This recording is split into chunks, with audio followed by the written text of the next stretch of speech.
Good evening and welcome everybody to our speaker series discussion. I'm Stephen Johnston. I'm Managing Director and General Manager here at the Boston Harbor Hotel. We never thought we'd get to the other side of this, but here we are, and we're so proud to have David Paleologos to join us once again.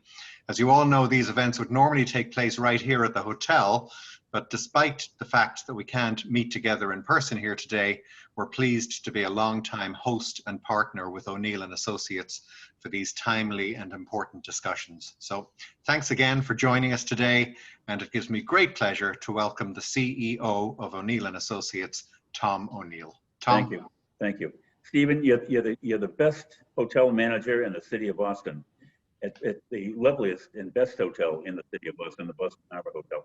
And as people know, this is a series of speeches that go on with your sponsorship, and so we thank you for that and for your leadership on this. Together with O'Neill and Associates and the 7-letter ONA folks, I want to tell you that we're proud to bring David Paleologos one more time to us. He was with us just a couple of days before the election, I guess 2 weeks ago, David, now, and gave us his projections as to what was going to happen and why. The bellwethers that he kind of watches from around the country for various states, in those pivotal states, the blue wall states, as well as the Midwestern states, which was so important during the course of this campaign. I have to tell you, when the election broke and the numbers, the votes started coming in for count, there were a lot of people who were concerned, deeply concerned. And I have to tell you, I called David, and he talked a whole slew of people off the meat wagon and said, "Don't worry, we're going to win X, Y, and Z." And he was absolutely correct. Now, I can't say that about all pollsters that night, because they've taken a real hit as a group and as an industry over these last couple of weeks. We've had the president get as many as 71 million votes against Joe Biden's 75 million plus votes. And I don't know that anybody saw that coming in the wave that it came and in the way that it came. I will tell you that we've got a lot of folks out there explaining away why they chose, who they chose, and their respective polling and their respective polling apparatus. But David, as I said, you were right. Why don't you talk about the industry, what went wrong that night, and go on from there? So I spent most of my time, and Tom, thank you so much for that introduction, and to Stephen, you're terrific. We love you, and 7-letter, of course, the newest acquisition. That's terrific. But I guess I'll talk about this as if it's the good, the bad, and the ugly, and we'll start off with the ugly. Just what Tom was talking about. Here are the major polling misses that took place a week or so before the election. Starting west to east, you had Fox News that had Biden plus 11. He won by 2. Dallas News, Biden plus 3. Trump won by 6. Who TV in Iowa, Biden plus 4. Trump won by 8. ABC Washington Post, Biden by 16. The result was Biden plus 7. Right next door in Wisconsin, ABC Washington Post again at Biden plus 17. The result was Biden plus 1. Reuters Ipsos, Biden plus 10. In Michigan, Biden only won by 3. Quinnipiac in Ohio, Biden plus 5. Trump won by 8. Trafalgar had Trump by 5. In Georgia, Biden, of course, won by 1 or is winning by 1. And you see some of the others, CNN, Emerson, and all of the polling misses. Now, it's uncharacteristic that I have to depict these, because I usually want to talk about the Suffolk polls and not other people's polls. But I got peppered with so many questions, as Tom had indicated, starting Wednesday morning, right out of the gate. And my first answer was, can you please wait until 5:30 at least? Many of them were on deadline. And I think it spoke to a really dangerous narrative, because in essence, most of the polls did pretty well. In our polling, we've done national polling, primary polling. You can see the primary election in green and the general election polling. And for us, we had a pretty good year. I can't really complain. We could have been better. certainly. But in the last 5 weeks, we took 6 polls. 5 were state polls and 1 was a national poll. And in pretty much the 5 of them, we at least had the winner right. And in many cases, we were close to the margin, with the exception of Pennsylvania, even though we were still within the margin of error there, as votes continue to come in. And pretty close in the national poll. It's now 7. There's still votes to come in from New York State, New Jersey, Maryland. That might even go up higher. We had Biden winning by 7.5 in the 2-way ballot test. In the 4-way ballot test nationally, we had Biden winning by 6.5. Tom mentioned the Bellwether methodology. You know, it's been pretty effective. It's not perfect, but it's usually about 75 to 85% accurate in terms of predicting all-out winners. So on election day, I tweeted out the names of the bellwethers of 16 different bellwethers. I did this only to give people kind of a fun tool as they were watching results come in to see whether or not the bellwethers could help us predict some of the states. Currently, we don't have the data from all 16, but a majority already have been correct. 10 of the 16 have matched the actual state outcome. There are 3 outstanding, and we think that 2 of those 3 are going to continue to break in a positive direction. So 12 out of 16 will probably be right.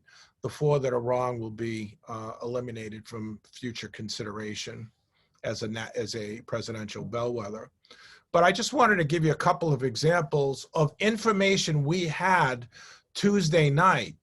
And we start with the one bellwether we chose for Pennsylvania, which is called Northampton County. You can see the little map there of where it's located, kind of outside of the Philadelphia suburbs. You know, it's not it's a decent sized county. It's 305,000 population. On the right, I wanted to share with you some of the performance of Northampton County in Pennsylvania, just in terms of how they've done in presidential elections in the past. So reading from lower to upper, you see in 2004, 8, and 12, when Northampton has voted Democrat. The state has voted Democrat, not only for the candidate, but also very close to the margin as well. It's been an amazing mirror. In 2016, Northampton flipped to Trump, and so did the state. And so when I got the results, and I got the results early, Tuesday night, and there were so many parts of the Pennsylvania map that hadn't been colored in, but Northampton's results were in. I was shocked. I couldn't believe that Northampton County, because Trump was winning by 5 to 7 points at the time, I couldn't believe that Northampton County would be that far off. And then I kind of fell back on my statistical self and took emotion out of it and concluded, well, maybe this is one of the 4, 1 out of 4 that will be wrong and will eliminate Northampton from consideration in the next general election for president. But it turns out that it was remarkably accurate. Again, we're still counting votes in Pennsylvania, but if you look at the numbers, they're really close. Similarly, in Michigan, you have the Michigan bellwether, which was also remarkably accurate in terms of, I wanted to go to a full view so you could see Saginaw County. So here's a clearer look.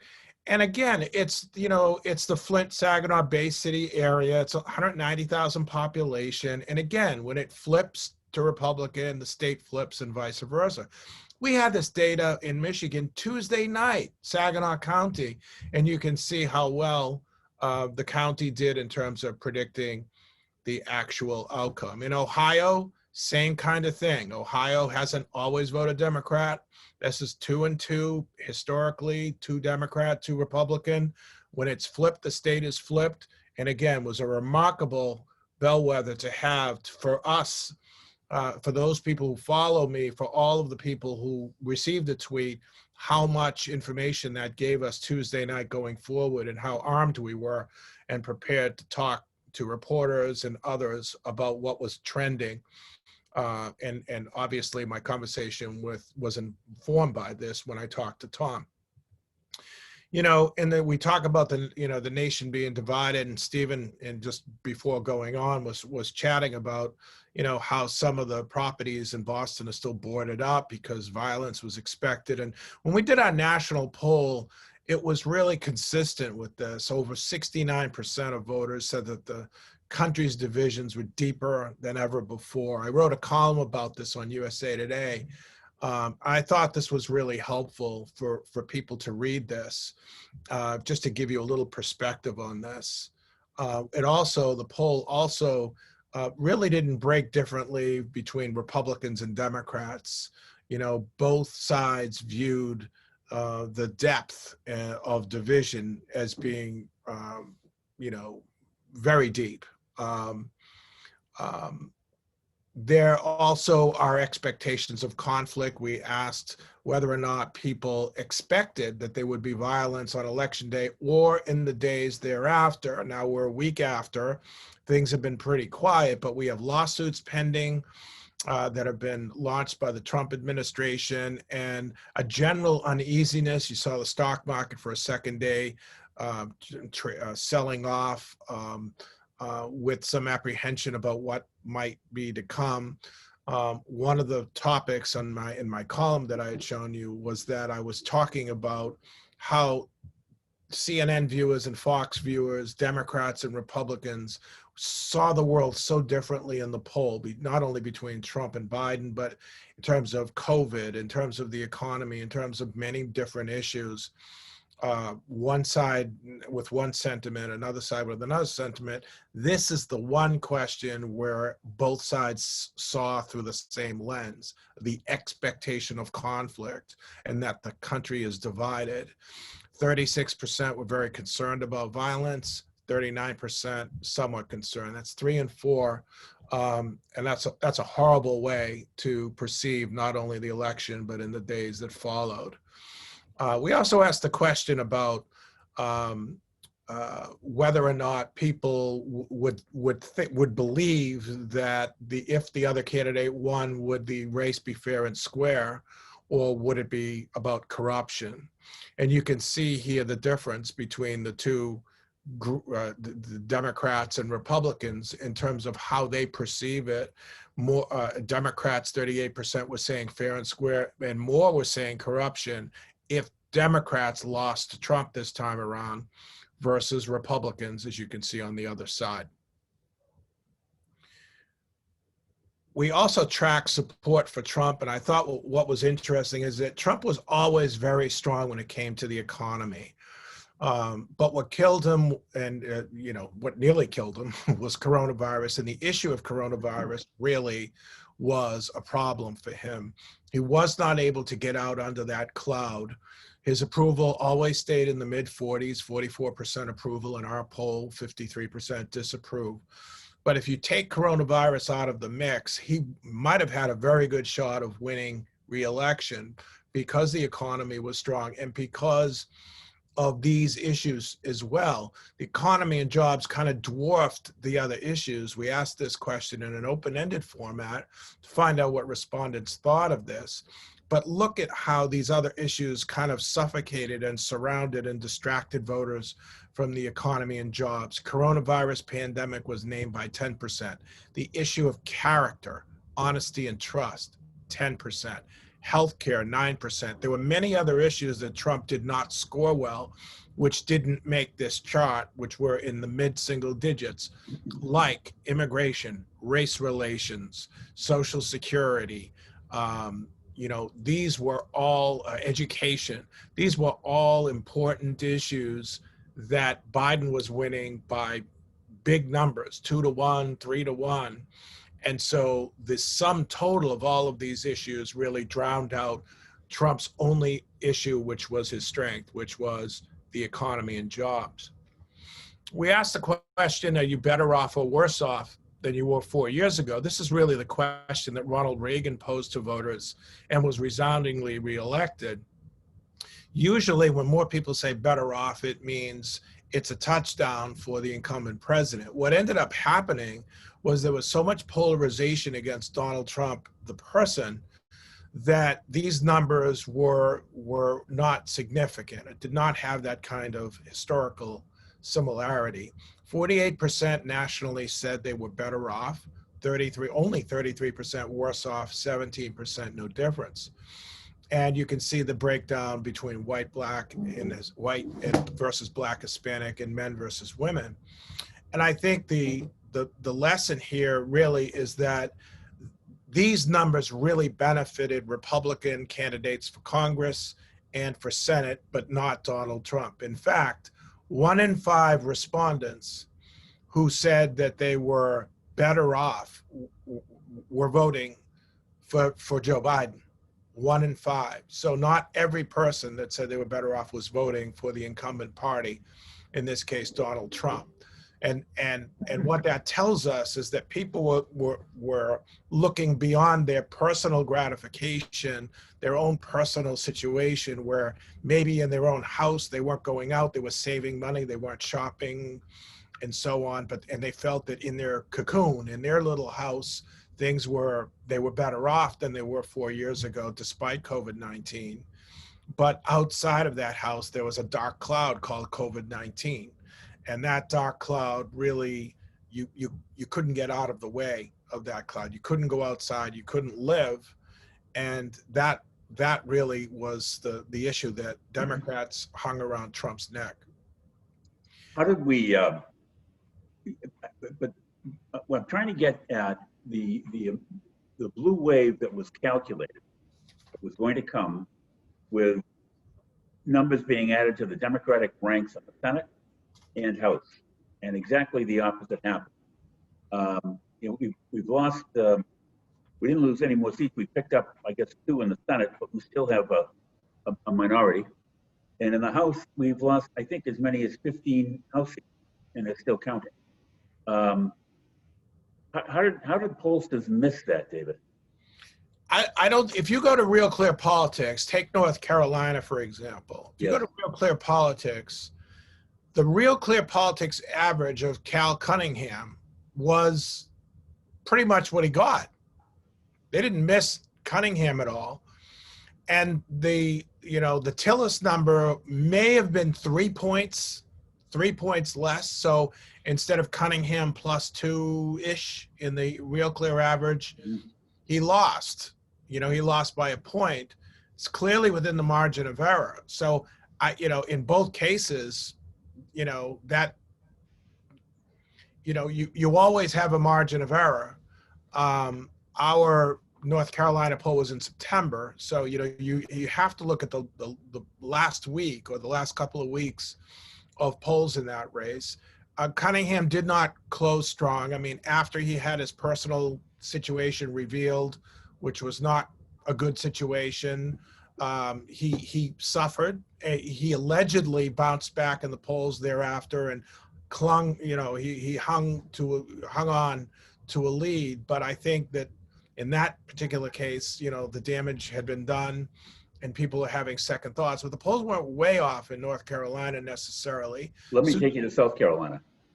Polls had Graham losing by a ton, and he won by a ton. And yeah, I mean, sure. I mean, we didn't poll South Carolina. I mean, there are different structural reasons beyond this mass conspiracy that a lot of people are talking about in social media. Mm-hmm. I mean, a lot has changed in the last 2 cycles, and I'll just give you a few ideas I have. Nobody really knows the exact answer. We can only be accountable to our own polls. But in the last 2 presidential cycles, you've had an explosion of cell phones. And what does that mean? Currently, Suffolk, we use 88% cell phones. We have one of the highest cell phone, but we adjust so that we don't miss rural voters.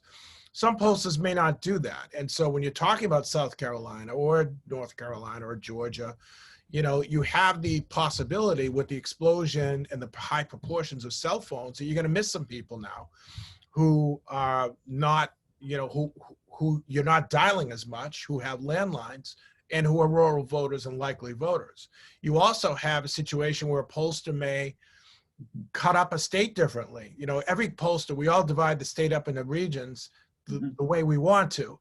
But if a pollster puts an urban area surrounded by 15 rural counties, chances are there's going to be more calls coming into and completed in the urban area than in the rural counties. That's going to show you a disproportionate amount of people in that one area voting Democrat for the Senate and for Biden, and less so for Trump and the rural voter. Also, you've got other pollsters who do intricate weighting. I don't like to do weighting. I like to spend more money and do establish quotas and fill quotas. It's more expensive, it takes more time, but it's worth it.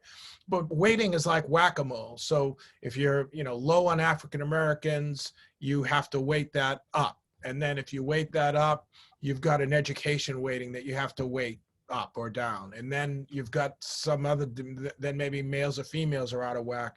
And by the time you get through, you've hit the data 7 times with 7 different weights. Oftentimes that can impact the poll result. And finally, I'll say, we don't do this, but some pollsters have online panels. People who sign up for $50 Amazon cards or want to take surveys for a living.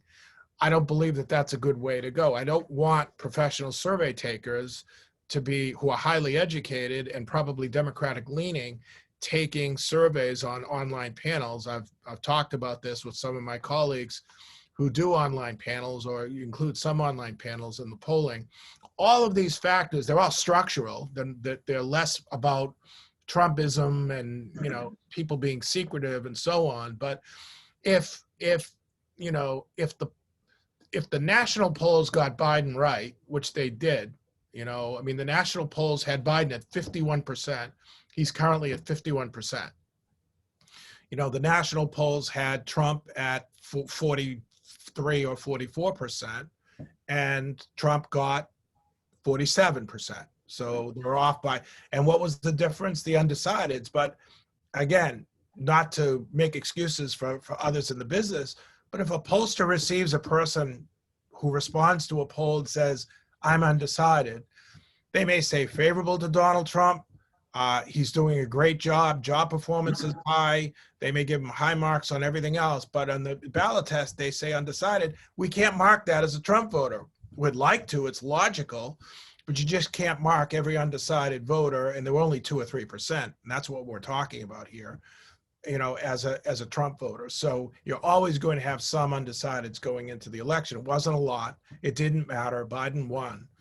But it was those polls that I had pointed out in the first slide, which was 16 points off or 15 points off, really that got people's attention, not the general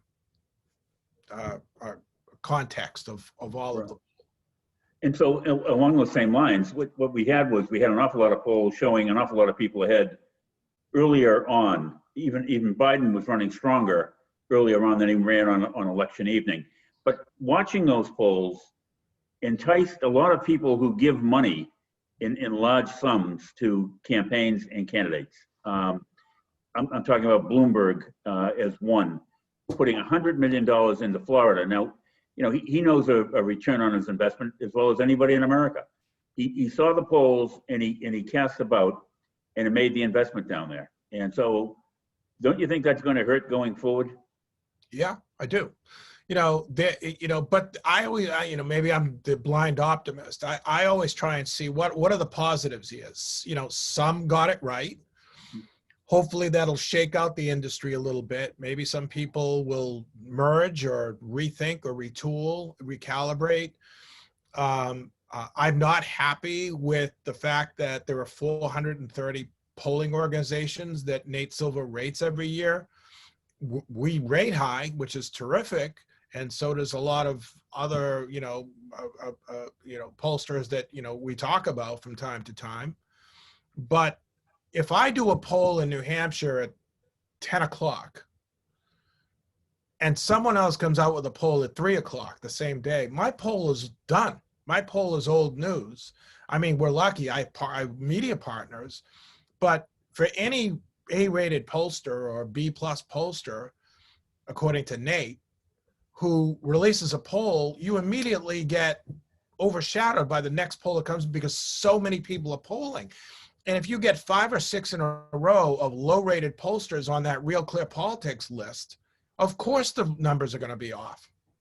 There are 5 or 6 pollsters who have the most recent polling, sure, but they're not the highest rated pollsters. So you're going to get what you're going to get, and everybody's impacted by that. Forecasters, aggregators, Nate's impacted, Charlie Cook is impacted, Larry Sabato, all of the people who promise electoral predictions. We don't coordinate with anybody. We don't let anybody know except our media partners when we're posting our poll. So you can have, 5 A-rated pollsters come out in Pennsylvania on the same day. That's the time that I sweat the most, because I say, oh my God, none of us are going to come out with another Pennsylvania poll for 2 weeks or 3 weeks. So you can have all these other polls that people are going to be talking about for the next 2 or 3 weeks taken in Pennsylvania. Not that there are any really bad pollsters out there, but there are some pollsters who don't rate as high. And so it does impact this oversupply of research, because everybody's so hungry for poll research, does have its downside. We've got a lot of people who are asking questions, and I'm going to remind people, I should have done this earlier. If you want to ask a question, go to the bottom of your screen to Q&A or to chat, and just type in your question and we'll be happy to ask. Eric Allen, who is one of our panelists, what do you think happened to Susan Collins in Maine? Yeah, so I thought Collins was going to lose. So we didn't go back to Maine. We polled in September, so it was a while before the election. The reason I thought she would lose is because there were 2 other candidates besides a Democrat and Republican in Maine. And with ranked choice voting, I thought the only way Collins had a shot, and there was a decent amount of undecideds, but not a big amount, not 10%. I felt that she had to go negative, and she did go negative on Gideon.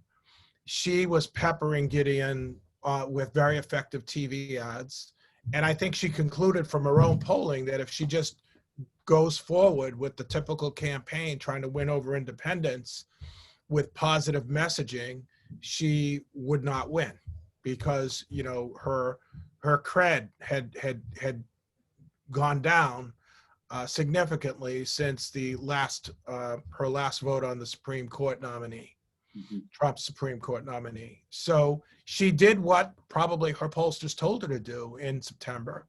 And, that was costly. Gideon really didn't have an appropriate response. And, I think that some of the Senate campaigns really need to be shaken out. I mean, the people who are guiding those Senate campaigns, it may be time for some new blood guiding them. There really was no excuse for Gideon losing in Maine, really wasn't.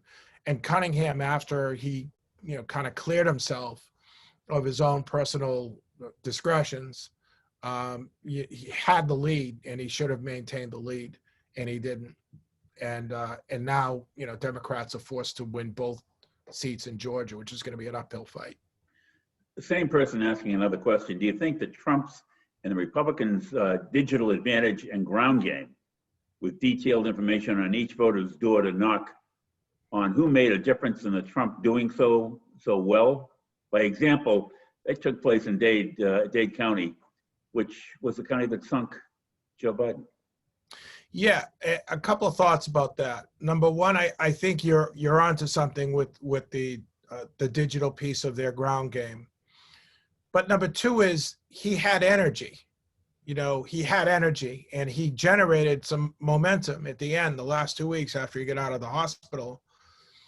Biden never had enthusiasm. I mean, and ironically, he will now go down in history as the person who got the most votes ever, even more than Barack Obama in 2008.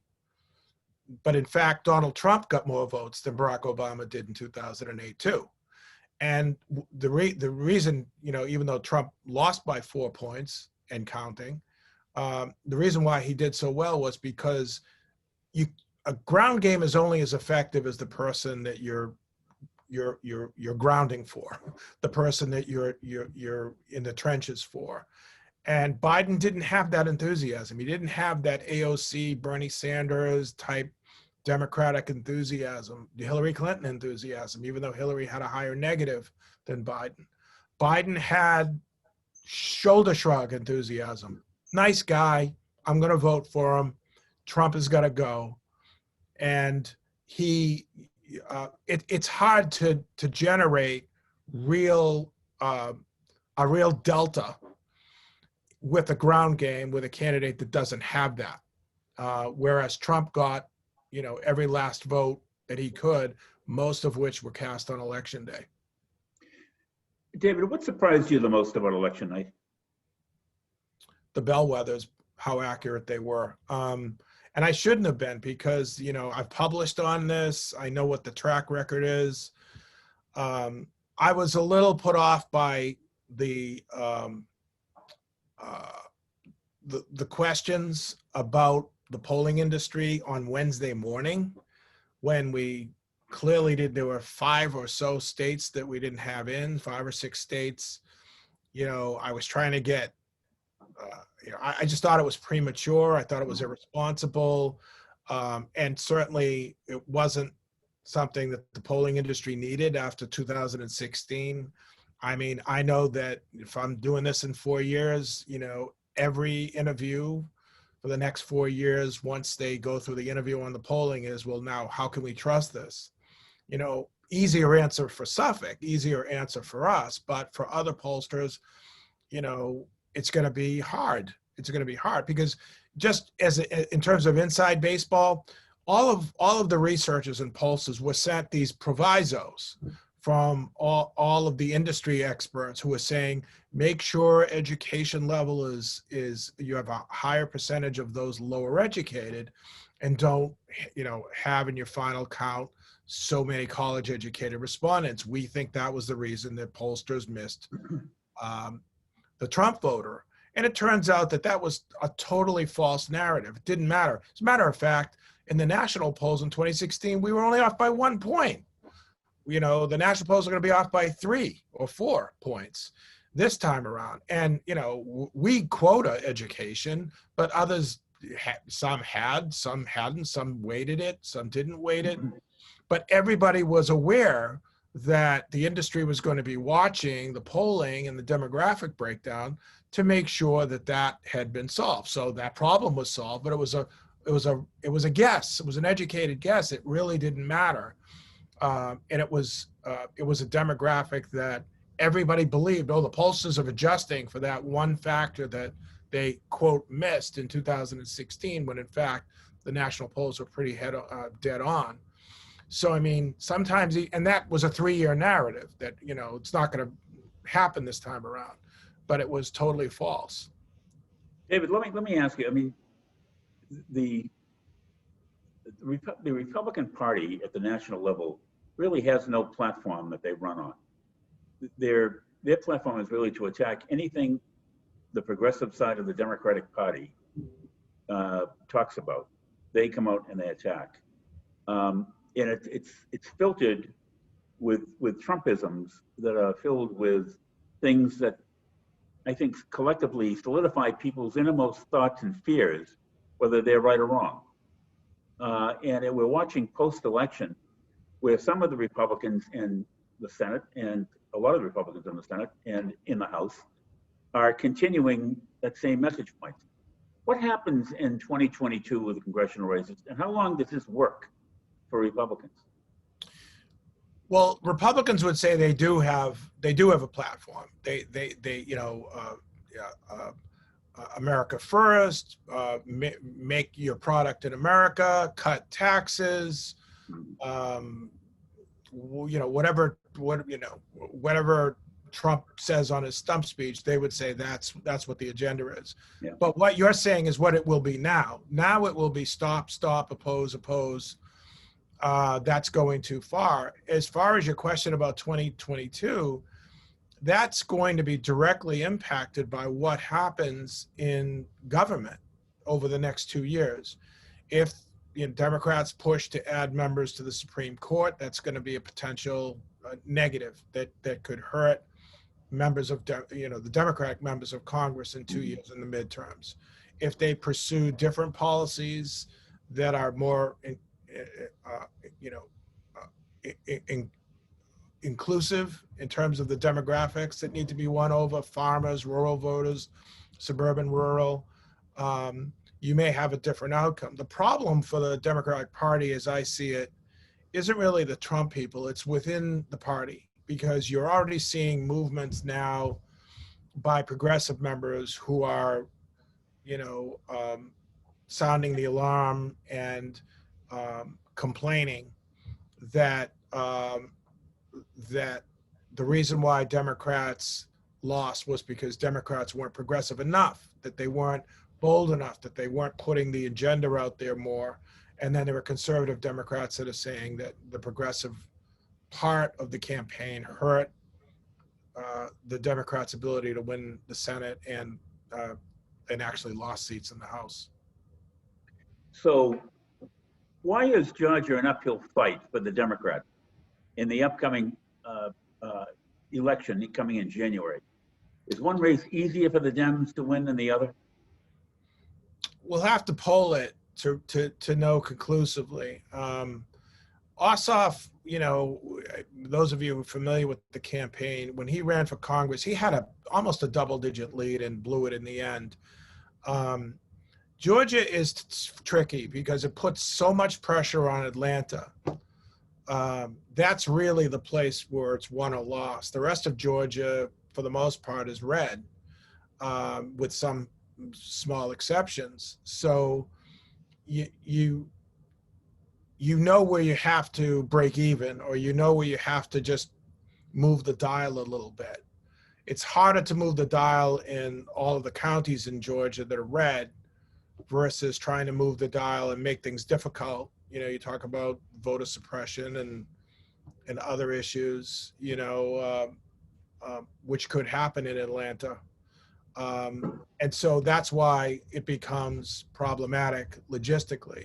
It also becomes problematic in that Biden is now President Biden, and you're going to see Republican ads saying, "Don't give the keys to the candy store away." So probability says that there should be a sweep, but I'm sorry, a split. 50% probability of a split, but you may see a sweep, one way or the other. Slightly better odds for a Republican sweep than a Democratic sweep, but there's still a 1 in 4 chance that Democrats could win them both. And if Democrats get the vote up higher in Atlanta relative to the other counties in Georgia, then you could have a double win. But they typically don't come out stronger in runoffs than they do during the general elections, do they? No. And that's why we did non-voter research in 2018, Suffolk did. We know that non-voters who traditionally came out this time around, non-voters were really the difference for Biden, between 130 million people voting and 150 million people voting, which is what we have now. And we know from the research that those voters who came out, the additional voters, are disproportionate young, disproportionate minority, disproportionately disabled. That's a big population of non-voters too. So, those would tend to vote Democratic. You take those extra voters away and you go to a lower turnout, you're going to need some amazing motivating skills by Barack Obama and others in Atlanta, because you may have a snapback election, where more Republicans are amped up, especially if they feel that the election was stolen away.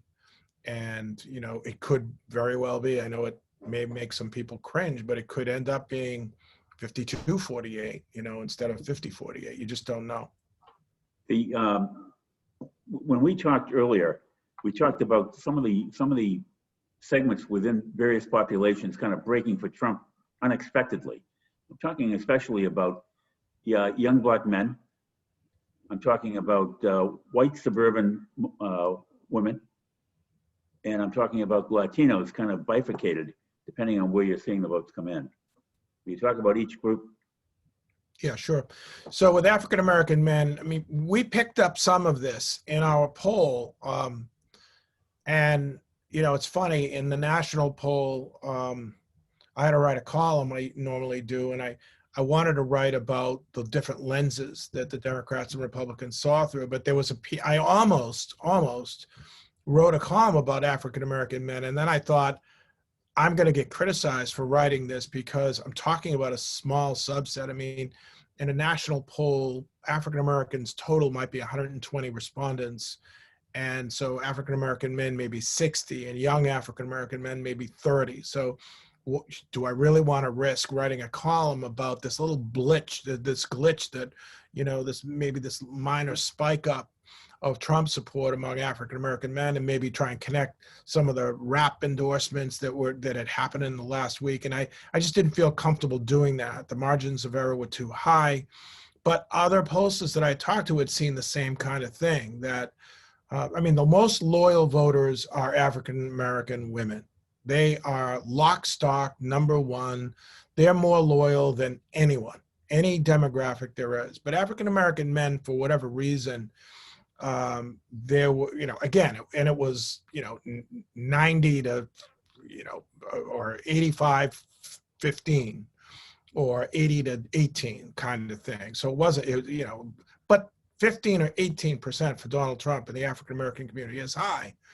So, you know, that was the kind of finding that kind of flew under the poll radar because you didn't have enough data.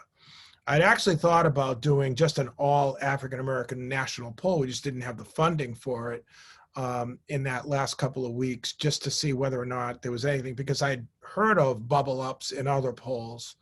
So I was kind of comforted that it wasn't a glitch, an informational glitch on our end, but at the same time, I thought we needed better research on that. So that might be something that we look at.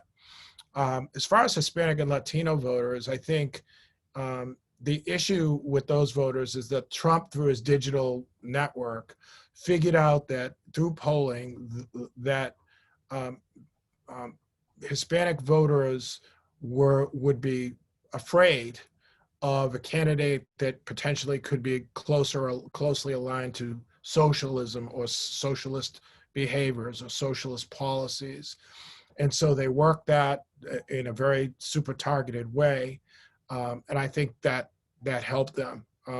As far as suburban women goes, you know, COVID was a security issue. The narrative that Trump waited months, he successfully, again, through targeting, communicated that it was only 2 weeks from the first death that he had started to shut down the borders. And that was an important issue. I want to say one other thing about the African-American men that I thought might have been the reason, but I couldn't conclude it, which was some of the initiatives that Trump took with, you know, historically Black colleges fully funding that and some other areas. But if that was the reason, some African-American women would have voted Trump and they did not. So, you know, but that narrative was out there as well. But I thought you differentiated by saying it was not only young Black men, but it was young Black non-college educated men. Yeah, and that subset was even lower because, Right. you know, you're taking half of 60, half of that, and so you know it becomes a glorified focus group at that point. You're looking at data of 18 people or 19 people. I can't conclude anything substantial from that, and I'm glad I opted to write the column about division and violence, because that still may be relevant in the next week or two. And so your earlier comments about fear, people having fear, clearly 75 or 80% of people, all parties, nonpartisan issue, are concerned about fear and something happening. Yeah, and it makes sense. It makes sense because leading up to the poll, fielding of the poll, you know, and this is another piece that's very important in terms of, you know, timing is there were protests all the way until the election. And so people were seeing statues coming down and you know, businesses looted and so on. And so I think there was just, you know, when you couple both of those data points, the deeper divided number and their, you know, I'm concerned about violence number, there was a tremendous overlap. And you know, when Biden talks about healing and calm, it's coming from his heart and his gut, but it's also coming right off the pages and across tabs in the polling as well. Yeah. Is it working? I will see. I think so. You know, I mean, as I say, Democrats are going to have to figure out a way to, they have to figure out a way to stay together as much as I don't doubt Biden's ability to bring calm and to bring the country together.